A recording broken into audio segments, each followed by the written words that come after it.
This is Media Sales Mastery, the podcast for media sales professionals. In each episode, we bring you information, insights, and ideas from some of the industry's top thought leaders. Connect with us to help pick the topic and guide the show. This is Media Sales Mastery, the podcast for media sales professionals. I am your host, Jamie Wood. Hey, I just got finished recording a LinkedIn live audio event. The topic was upping your internal business case game. So this was off the back of a post I did around really kind of the dynamic that occurs when you are a media sales professional, a sales manager, and you are trying to address an internal blockage, an internal issue. You know, you're trying to get the business to give you something, to take something away, to improve something, to fix something, to change something. And I was just really talking about how it's actually really challenging. You know, as media sales professionals, we are actually master persuaders, but it seems like all of our powers are completely useless when we start to try that to take that persuasiveness inside our business. So I wanted to kind of deep dive into this and talk about it. I think, you know, this is all my thoughts. There is no real playbook for this kind of stuff. There are some people who exist that are just excellent at this type of coaching. I would call out Richard Wentworth-Ping from Wentworth People, who is a guest we have had on previous episodes. This is a fantastic area that he really specializes in as a coach. But what I wanted to do was just give some context as to why I think this is such a difficult thing for a lot of people internally, some of the approaches that I found to be really successful, and if all else fails, some of the tough conversations that you need to be prepared to have in order to make sure that as a sales professional, you feel comfortable and confident and secure in your role. So without any further delay, I'm going to jump into this right now. I'm actually really enjoying doing these random rants where I just kind of verbally diarrhea at the screen. I'm mindful that I'm not doing as many interview styles in the podcast. So just give me a heads up. If you are an avid listener of the podcast and you think I'm doing too much of this and not enough kind of guest interview, let me know. I won't take it personally. I appreciate feedback. But from a personal perspective, I just really enjoy getting the word out there and promoting the podcast and maybe flipping the format up from time to time, doing some different stuff. So that's what's inspired me to kind of change tact in 2023. Here we go. Media Sales Mastery. Okay, welcome to our LinkedIn Live audio event. First of all, the title of this episode and the title of this event is Upping Your Internal Business Case Game. This is specifically for people who work in sales roles in the media industry, sales leadership roles in the media industry, or anyone who works as part of a sales function and needs to make certain business cases, certain rationales, certain arguments, certain requests of the business in order to be successful in the function. It's an area that is very niche, but anyone who has worked in sales for a while probably will find this to be helpful, I would hope. I certainly know in my first 5 years of media sales and in my first 5 years of sales leadership in a media company, this has always been an area that has been incredibly difficult to master. So let's set this one up. Does this sound like you? First of all, let me just paint a picture for you. You are a frontline seller or a sales manager in a media organization, and you don't have the resources to get to your number. Now, you might be dealing with major pushback from an internal department or a function who are supposed to be there to support sales. You might feel like you're at a major competitive disadvantage due to some sort of antiquated business rule or rules that are in place that restrict your ability to do your job. Maybe you're being beholden to pricing restrictions. Maybe you've got certain processes you need to follow. Maybe you're in a situation where your competitors have 16 more people than your business has and a whole bunch of different tools and toys that help them be successful. All of those things are very much a reality of working in media sales. They're very much a reality of operating in a competitive environment. But here's the worst part of all of this. No matter what the issue is, nobody's taken it seriously when you raise it. You might be raising it with your sales director. You might be raising it with your national sales director, maybe your CFO. Maybe you had a chance to have a quick chat to them in the hallway. Maybe your CEO came to town and did a town hall and spoke to everybody, and you were brave enough to raise your hand and ask a question around why you don't have access to a particular thing. You constantly feel like you're reporting on this issue. You constantly feel like you're raising it. You're putting it in your WIPs. You're putting it in your Intel reports. All of your co-workers unanimously agree that this is an issue. Yet you're still not cutting through. This is really, really common, right? I have done a little bit of coaching in my time, mostly people who reached out through my podcast who wanted to just jump on a Zoom. This is the majority of what people hit me up for, is advice on how do I cut through the internal red tape and get access to what I need to do my job, right? And I'm going to share a story because I'm by no means the expert here. I once ran a media sales team that were under-resourced, right? That is the fact. We didn't have enough people to actually do the job that was required of us. We didn't have enough people to fulfill the demand of the market.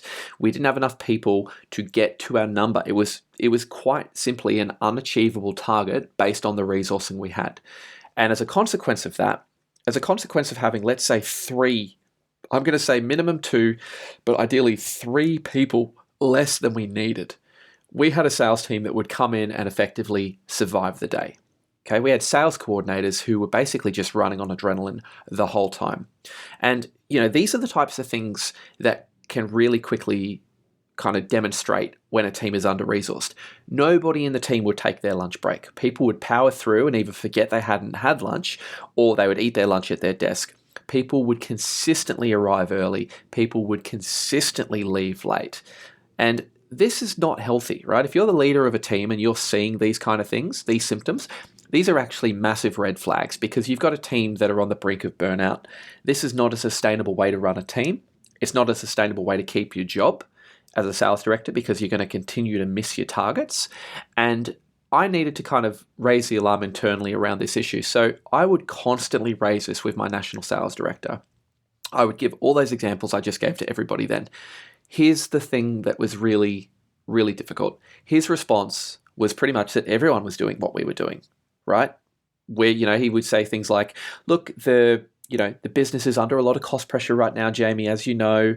There's a lot of people who aren't having roles filled that they need filled as well. We're all working late. We're all having to give a little bit more to the business at the moment. What you need to do, Jamie, is you need to delegate better. You've got to prioritize. You've got to lean on these departments. You need to coach your people, blah, blah, blah, blah, blah, blah. I'd retort with, other markets have more resources, but we've got a bigger team, like the Perth team only have 6 people. Or the Perth team have 6 people and their budget's like half of ours and we've only got 10 people, or we've got way less sales coordinator support than Melbourne does per rep. All these different things. I'd explain how other markets had more resources, how they had bigger teams, how they had less revenue. I explained how hard it was to gain access to the internal departments he was talking about. In theory, yeah, we should be able to delegate, but when you've got a salesperson that's coming in, they're panicking, they've got a short-term turnaround on a brief, adding another person into that process, either we're going to get pushback, we're going to, unnecessarily drag out the process, or actually we're not even really getting work on the timeline to the quality we require from that department. It actually makes our job harder using those guys. So these kind of things were all internal, also giving the external context. Like our nearest competitor had 4 to 5 additional headcount than we did to generate the same outcome. All of this stuff, none of it seemed to cut through. Right? None of it actually landed. None of it felt like it was being taken seriously by the business. And I do have to really pause here for a moment. This national sales director was an exceptionally good operator. Okay, he was very, very skilled in his job. He had been very experienced. He was fantastic at understanding the rhythm or the resourcing or the process or the structures, all the things that you need to make a sales team function. So he wasn't incompetent. Right? What I actually realized, and the problem is if I was to really sum it up, it was me. I failed to articulate a clear business case for the resources that I required in my market. What I was doing was I was listing off the symptoms of the problem, right? Things like coordinators running on adrenaline, people staying late, working through lunch breaks. I was giving the symptoms of the problem. What I wasn't doing was actually showcasing the nature of the business problem or putting a sound business rationale up the line for the solution that we required. And I think we are guilty of this, right? If you're hearing a bit of this, I'm not saying you should throw yourself under the bus and take responsibility fully, but I think it's fair to say that a lot of salespeople are guilty of doing this. They use their external sales approach to try and persuade people internally in the business. Okay, I'm going to say that again. They use their external sales approach and they try to take that skill set and that approach to selling and persuading externally and they point it internally into their business, and they try to use that as a way of persuading their internal stakeholders, particularly the senior stakeholders who have the ability to make these changes. And it's actually fair that they would do that, right? Because in sales, we are hardwired to do that, right? We are trained to do things like use emotive language when you are selling, paint an inspiring vision of the future, bring passion, bring enthusiasm, bring energy, right? Put some conviction behind what you're saying, transfer that belief, show people that you are fully invested. Even things like avoid getting too detailed heavy, right? Try to really kind of make sure that you're painting the big picture and that you're not getting bogged down in unnecessary detail. It's all really great stuff when you're in market. Makes perfect sense. Pretty much the exact opposite of how you have to approach articulating an internal business case though. Okay, if you literally did the opposite of those 4 or 5 things, that is pretty much how you should roll when you're making an internal business case. So what I'm going to do is I've got 4 things here. All I've got is headings on a page, but these are the 4 things that you need to consider if you want to up your internal business case game. These are 4 things that you need to really give consideration to before you go and have a crucial conversation with your sales director, with your national sales director, with your CFO, with your CEO, with anyone in the business who you need to have a crucial conversation with around something that is really making it difficult for you to function in your sales role or your sales leadership role. So number 1, no one's going to like this one, but this is absolutely sacrosanct. Take the emotion out of it. Okay? Take the emotion out of the entire thing. Emotional arguments do not land in a business discussion. Okay? Hyperbolic language is one of the single worst things that you can bring to a practical business discussion when you are trying to make a rationale, right? And I'll give you an example. My example before around the team working, coming in early and leaving late. If I was to say something to my national sales director like, we're working 12-hour days here, mate. Okay, what I'm trying to demonstrate is that we are working really, really substantial hours outside of core business hours.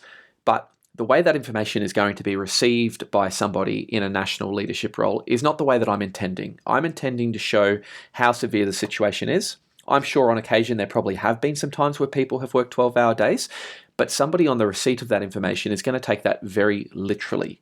They're going to look at that and go, okay, Jamie, so you're saying that your people get here at 8 a.m. in the morning and they leave at 8 o'clock every night. You've got 20 people coming in from 8 a.m. to 8 p.m. 5 days a week. Is that what you're saying? Right? No. Okay, that's not what I'm saying. But straight away, I'm on the back foot and I've lost credibility. And I hear this happen a lot. I know like certain salespeople are really guilty if they sell an advertising package to a direct client. They can think that it's really helpful to use these real extreme examples to try and make a case. There's a lot riding on this campaign. The client could literally close his doors if this campaign doesn't work for him. The intent behind that is really pure. What you're trying to say is that this is a small client. This is a big investment in the context of their business. We really need to ensure that we do our very best to generate a return for this advertiser. Okay, but saying things like the client will close their doors if this doesn't work, it gets the reverse of what you actually want it to achieve. It doesn't get taken seriously. If anything, it actually undermines the argument you were trying to make. Okay, the next one is around showing frustration or animation. Okay, that's the other thing. Particularly if you think about approaching somebody senior in the business. On any given day, somebody who sits in a business leadership role in a big media company are multitasking across a number of issues. And what they typically kind of don't take well to is somebody who's coming at them with a heightened level of animation or a heightened level of frustration, right? Don't come to somebody at an 11 to try and give them context to make a case. You've got to keep it really cool, really calm.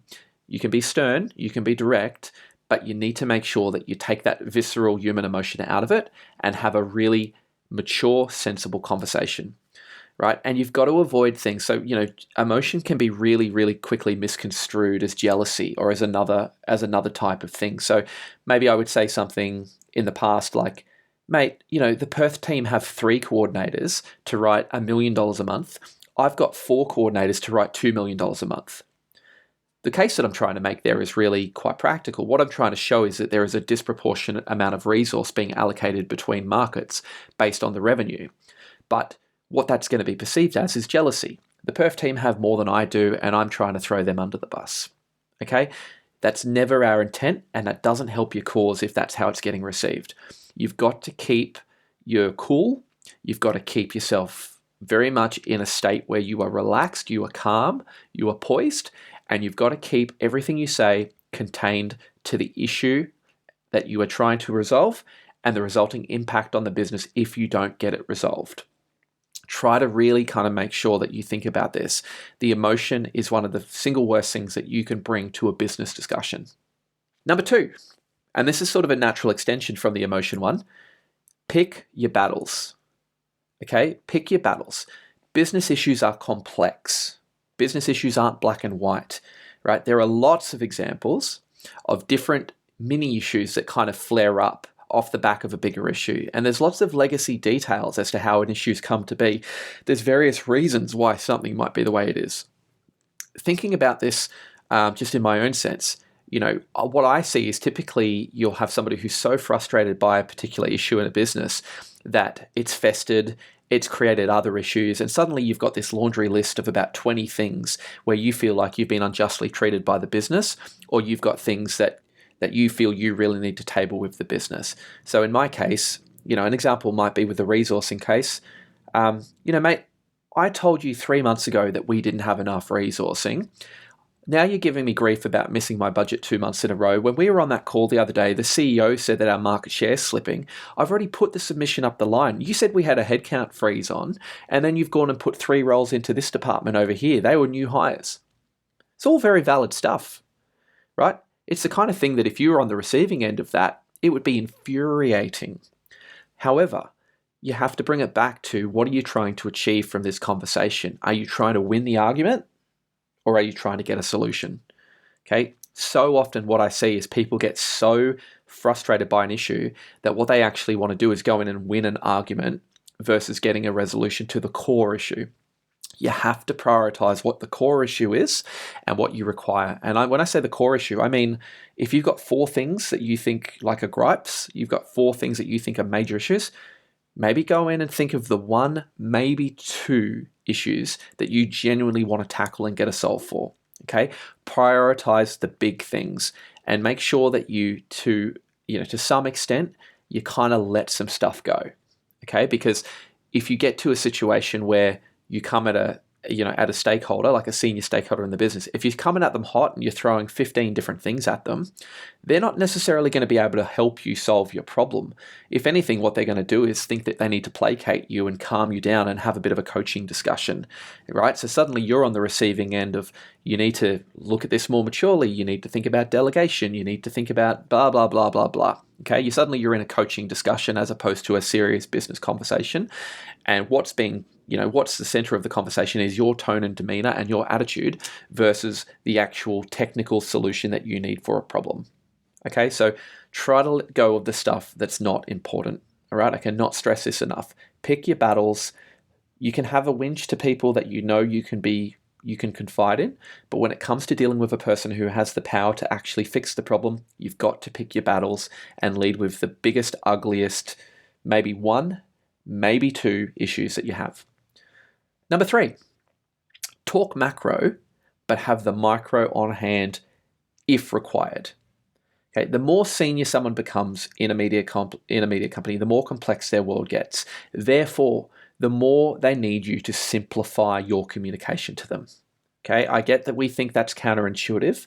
They're not children, they're not 3-year-olds, but think about what might be happening in the day of a life of a chief sales officer or a national sales director or a head of commercial. Think about the things that they're potentially multitasking on in the here and now in terms of the longer term time horizons, right? There's a lot of complexity and a lot of detail in their world.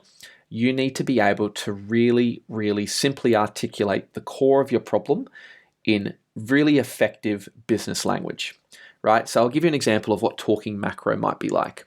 So if I was talking about my resourcing issue, again, I could throw all those things at them like I was using before, or I could talk very macro. Hey, I just want to have a conversation with you. We're in a situation where we've been failing to hit our revenue targets. This is stemming from a resourcing issue. I'd love to just get you across specifically where that issue lies and what I think a solve for it is. Okay, that is going to cut through a lot more than anything around 12-hour days, working through lunch breaks, Perth getting more resources than you get, etc., etc. Right? If you have that conversation in that form, what you're going to find is that you set yourself up for them to be able to really kind of lean in and try to unpack more information. This is where the micro information has to be really dialed in and has to be on hand, because in many cases, they're going to ask you questions that you want to be very prepared to answer and to have facts to back them up. Okay, so here's an example of a micro question, a way that you might answer it incorrectly, and then a way that you could answer it. Okay, so let's say, we say something to the effect of, failing to hit our revenue targets. Okay, well, why do you think you're missing your revenue targets, right? You could say something like, the guys are just coming in, reacting to the day. The quality of the work that they're putting out is like they're just panicking. We're just having to do everything we can. It's everything we can do to get the proposals out the door. The way that you could potentially flip that is to go, well, what we've seen is that the team have really lost their discretionary capacity. They're really just coming in and having to serve the reactive response-based part of their job. As a result, they don't have capacity to actually go out and generate new revenue. The quality of the work that they are putting out has had to drop, and as a result, our conversion rates have gone from 70% win rates down to 50. Okay, that was a bit wordy, but you can see a really different approach to the wording there, right? The quality of the work has dropped because we don't have capacity to do it at a high standard. And one of the tangible proof points of that is I've tracked our conversion rates and our conversion rates have gone down. Okay, that's fact-based. That is making a business case and substantiating it with a data point that is irrefutable. Maybe something around, how are the staff going? Is there anything we can do there to alleviate some of that work? Well, yeah, funny you should ask, actually. The staff are not having a good time. I reckon she's going to leave. I reckon he's getting completely over it. He's been really short on the floor. I don't think these coordinators think that they're getting paid fairly for what hours we're expecting of them. Again, these are all valid things to say, but they're not going to get you the outcome you want, right? So if people want to kind of think about this more from a scientific point of view, you need to think of a data point that's actually relevant to this situation, that is a business data point. How are the team going? Look, to be really frank with you, they're working hours that I'm not comfortable them working. It's not sustainable to do long term. For example, in the last 3 months, we've actually seen a 50% increase in unplanned sick leave. Okay, again, that's a fact, right? That is a data point that's pretty compelling. Our people are getting burnt out. Our people are feeling like they are stretched, and our people, as a consequence, are getting sick. Okay, and we've got the data there to show that our people are getting sick.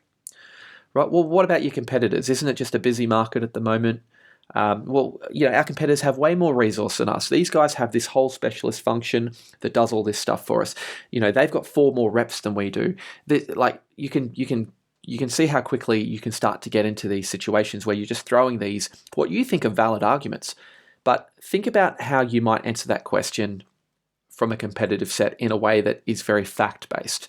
So if your competitors have more resources than you and they're covering the market better, think about a way you can make that case with data. We're in a situation where our competitors just have a much stronger market coverage than we do. We are trying to have our team hit at least 8 meetings a week out in market. At the moment, based on the workload volume, they might struggle to get 2 or 3. So I think on a normal week, we might only be doing 15, 20 touch points to market. Our nearest competitor over here, I think we've estimated based on their headcount, based on their capacity to be proactive, they're doing something like 60 touch points to market a week. So they're doing, we're doing a third as many meetings a week as they are. All right, that's a compelling point, right? That actually is information that I need to be aware of as somebody in a media company. So these are the kinds of things that I think, I'm not saying they're easy to do, right? And I've been doing this a long time. So these are examples I can just pull from previous experience. But the biggest thing to remember here is talk macro, right? But have the micro on hand. Think of it like you've got to give that tight executive summary of what the issue is and what the solve needs to be. And then you've got the appendix there ready to rock and roll if anybody wants you to substantiate anything you have said. So be prepared to answer the questions, right? And what I think can really build credibility when you're having these conversations, throwing a bunch of information at a stakeholder or a group of stakeholders where you feel like you need to squeeze every piece of information and put every piece of supporting data to them, right? That doesn't necessarily work as well as simply articulating the issue, simply articulating the solution, and then being prepared with an airtight response to their questions. Okay, it's been my experience that the best way to have these conversations is often to put a bit of a plan together, send it to these people in advance, and then schedule a time to actually catch up and discuss getting a resolution to the issue, right? And what you'll find is that if you get a question such as, well, what's happening? When you say the work's dropping, what are you talking about? Well, yeah, per the appendix, you'll see that our conversion rate of business has dropped by about 20%. Oh, okay. What do you mean by, we're not competitive in market at a market coverage level? Well, per the appendix, based on the competitors' resourcing versus ours, our market contacts are about 20% of our nearest competitor. You say per the appendix twice, it's very rare that you're going to get a third or fourth question, because what they're actually wanting to test is that you've done your homework.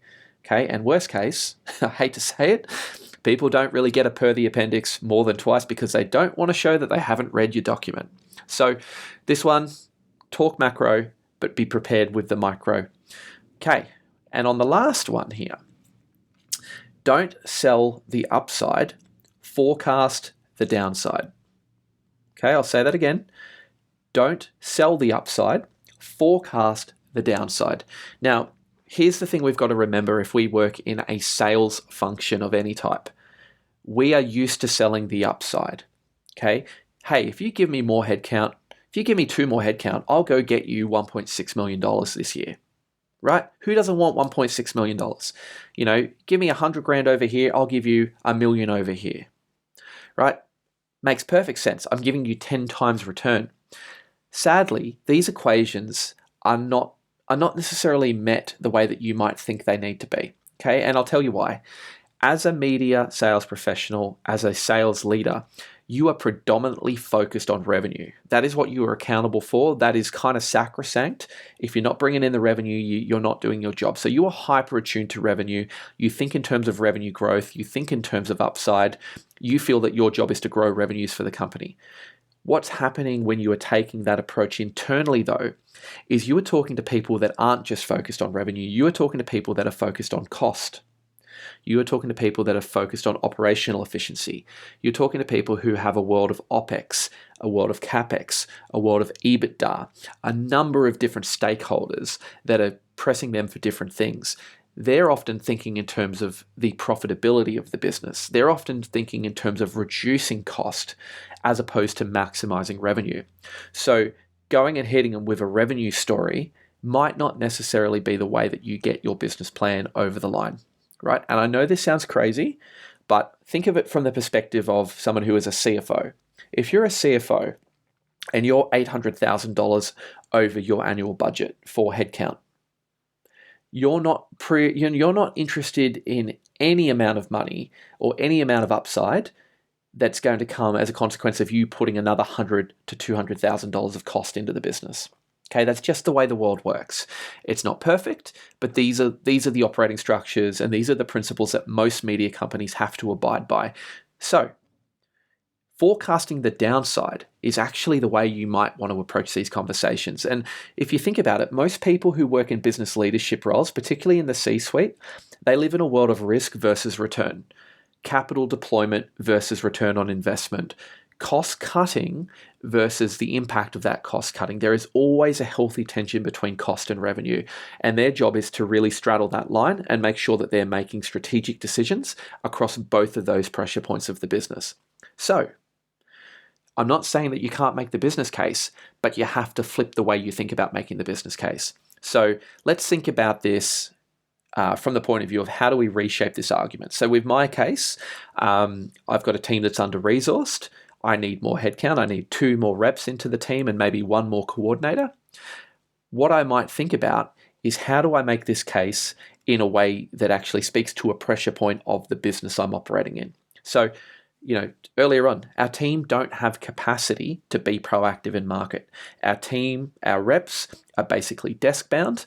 They're basically, they're responding to inbound inquiry. They're doing their best to just get the proposals out the door. Okay. Think about how we could shape that into an argument that speaks to a pressure point of the business.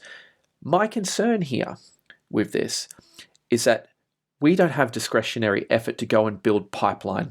That means that we're heavily exposed to market fluctuations. My concern here is that we've seen market share go backwards. But above all else, I know how important it is that we sell this product. Mr. CFO, Mrs. CEO, Mr. Mrs. National Sales Director, Chief Sales Officer, whoever I'm talking to. I know, because I've heard it from you for the past 6 months, that this digital proposition is a key priority of the sales team to sell. My team currently do not have capacity to take this product out to market or to generate revenue against it. Okay, now you've got my attention, okay? Because you're right, this is important to the business. And if you're telling me that we don't have the resourcing to actually support that initiative, you've got my attention. Think about it from the point of view, again, now of like a cost control perspective. So if a CFO is sitting in the room and you're making a case for $100,000 for a CFO who is, and I'm not saying that CFOs are this one-dimensional, but it's been my experience that CFOs are very, very hyper-focused on keeping cost under control. So think about an argument that might actually speak to what is important to a CFO: cost. You're making a case for more money from a CFO who wants to save money. The argument that I would make in this case around more headcount might be something like this. We've obviously got some issues around resourcing. Now, as a consequence of not having enough people on ground to fulfill the demand of the market, what I'm seeing, which is a worrying trend, is that people aren't taking their annual leave.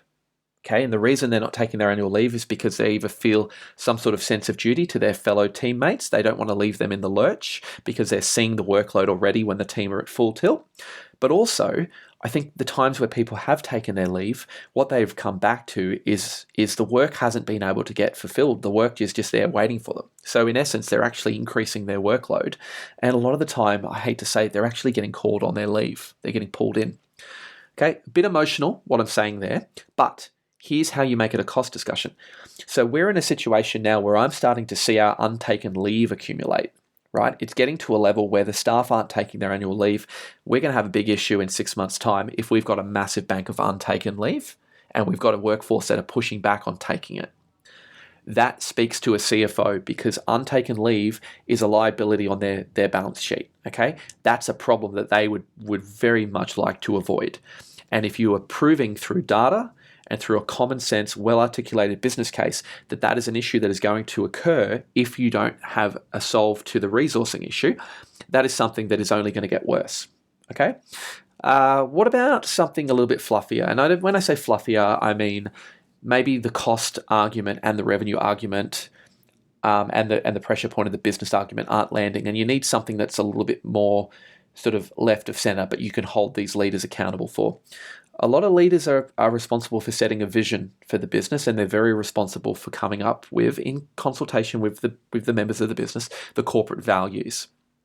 Sometimes, not always, sometimes these values can actually be a fantastic leverage point to have a conversation, because values are often created to provide a counterpoint to just the pure commercial performance of the business. They are kind of the governing rules for how the business needs to roll, what its ethos is, how it needs to kind of make decisions in those tough times when faced with tough decisions. So something along the lines of a value-based argument is, we're a business that prides ourselves on being an employer of choice. Part of our strategy for being successful in the marketplace is attracting and retaining the best talent in the market. And we're in a situation now where I just think this is incongruent with our values. We have a duty of care to our people. We have a responsibility to populate our workforce appropriately. And at the moment, my concern is we are going to lose high performers due to burnout, and we're going to fail to attract quality people to come in and replace those roles. This is going to be very disruptive to our business. And, I know the guiding principles of our business are about talent. We really have to put our people first and walk the talk here. What can be done? Okay, that's about as emotional as an argument you can make. But again, it's aligned to the business. It is a business conversation in the context of what that business has stated its values are. And I think this is a really important one. This is where you can maybe come across as being a little bit argumentative. You can come across a bit difficult, but sometimes this is absolutely the type of thing that you can use, particularly if you've got a leadership team that really do fully invest in the values and do hold themselves accountable to the values of the business. What's another one we should think about? Okay, let's think about all else failing. Let's say you've made your business case, you've really had a good red hot crack, you haven't sold the upside, you've forecasted the downside, you've spoken about a pressure point on the business, you've tried to make the argument on cost, you've made the values-based discussion, and you get a no. Look, Jamie, everything you're saying is valid, but the reality is we just don't have the money. If we did have the money, we would have to put it in these other areas that, with respect, are more of a priority. I take your point on the values, but all we can do is make sure that we nurture our people, make sure that we prioritize, make sure we pull in resources. You need to kind of guide your people through these tough times. So you get a brick wall at everything you've tried to make. This is the trigger for you, and I use this very delicately, okay? Do not take this information and weaponize it. This is the time where you need to have a frank discussion with the business around what you are willing and unwilling to be held accountable to. Okay? I'm not being held accountable to these revenue targets if I'm not provided the tools and support that I'm telling you I need. You're telling me the what, which is the $20 million a year that I need to go get. I'm telling you the how. I get that, which is with these resources, this amount of tools and this amount of support. If you are unable to provide that to me, and if you're in a situation where we can't get a resolution to this problem, then I'm sorry, but I need to communicate with you right now that this is just simply not achievable. Okay? Here's what I think we do need to do though. I'm going to go back and I'm going to revise a realistic forecast for the rest of the year based on the resource set that we have. I'm going to put a process in place whereby I'm going to call key customers when they give us a large brief, and I'm going to let them know that we're in a situation where we need an extra 72 hours to respond to that brief at the level required because we don't have the resourcing to be able to turn it around on the timeline to a quality we're comfortable with. I'm happy to do that, but what my primary focus on right now is making sure that I don't burn out or corrode my team, that my team can actually work reasonable hours based on the remuneration they're paid, understanding there needs to be flex there at time to time. And I need you to be comfortable that if this is the situation, then this is what I can commit to giving, because this is my livelihood too. Okay, that's kind of your last resort. But this is important, right? This is the kind of stuff we need to talk about sometimes. I've been a sales director for nearly a decade. I've done it 3 times, potentially more than that if you consider working in sales manager roles in the past as well. There's a reason a lot of sales managers don't stay in the job for long. It's because they fail to understand this really interesting dynamic, which is you are an employee of the business, but you at times have to have an adversarial relationship with the business. Your role is not just to do everything the business tells you. Your role is to hold the business to account in order to generate the revenue that they require you to generate.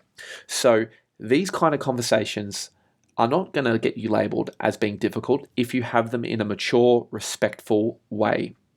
Okay, these conversations actually build credibility, they build your profile as a leader, and they actually show that you've got a level of commercial nous, but you are also practical and pragmatic as well. Here's the thing that I would probably end with. If you are in a situation where you are a frontline seller or a sales manager, and you are saying, I've got something that I need the business to give me, I've got something the business needs to improve, I've got something the business needs to remove, I've got something the business needs to fix, I've got something the business needs to do. Okay, think about these 4 things before you go and have that conversation with the person you need to have the conversation with. Don't have it with 50 people in the business that don't have the ability to make any sort of an impact or change. Go to the person respectfully, following an appropriate corporate hierarchy, but get in front of the person who actually has the power and the authority and the influence to make the change. But before you have that conversation, consider these 4 things. 1, take the emotion the hell out of it. Have a sensible, relaxed, stern and direct, but appropriate business conversation. Keep your cool. Okay. Number 2, pick your battles. Think about the 1, max 2 things that are absolutely critical and that you really need to get a solve for, let the other stuff go, okay? Get this win, build the political capital, and then start to move down the priority order, okay? So much of this is about just picking the battles and identifying the one core central issue you need to get fixed. Number 3, when you are looking to get that issue fixed and you're talking to that person, talk macro, talk big, talk in terms of the actual biggest rock you need to talk about, but have the micro information on hand if you are probed for it. Don't throw 50 things, throw them a football, and if they ask for more questions, throw them something back one at a time. The more senior someone becomes in the business, the more complex their world gets. So talk macro, but have the micro on hand if you require. And last but not least, again, this goes against our nature as sales professionals, but don't sell the upside to somebody internally in the business. Forecast the downside, forecast the risk, show them what could potentially happen as a consequence of inaction, and make sure that you do it in the context of what is important to them in their role and capacity. If there's a pressure point of the business you know that they have, align it to that. If they are primarily focused on cost versus revenue, think about a way to shape your argument to show that cost impact. If you're in a situation where a leader is really trying to embody and instill values, use that as your leverage point. And if all else fails, don't be afraid to go back and redefine what success needs to look like under the new context where you don't get those solutions. Okay, I've told you everything that I think we need to fix this. You're telling me that you can't provide those solutions. In the absence of any sort of a solution to this issue, here's what I believe is feasible and achievable to commit to moving forward. Okay, because this is my livelihood and I'm not being held accountable to something where I'm being set up to fail. Now, that's a very extreme example, right? It's obviously very visceral when you start talking about livelihood and accountability and job security, but there are definitely those types of things that you do need to have as your ultimate plan B if you can't get the solution to the rest.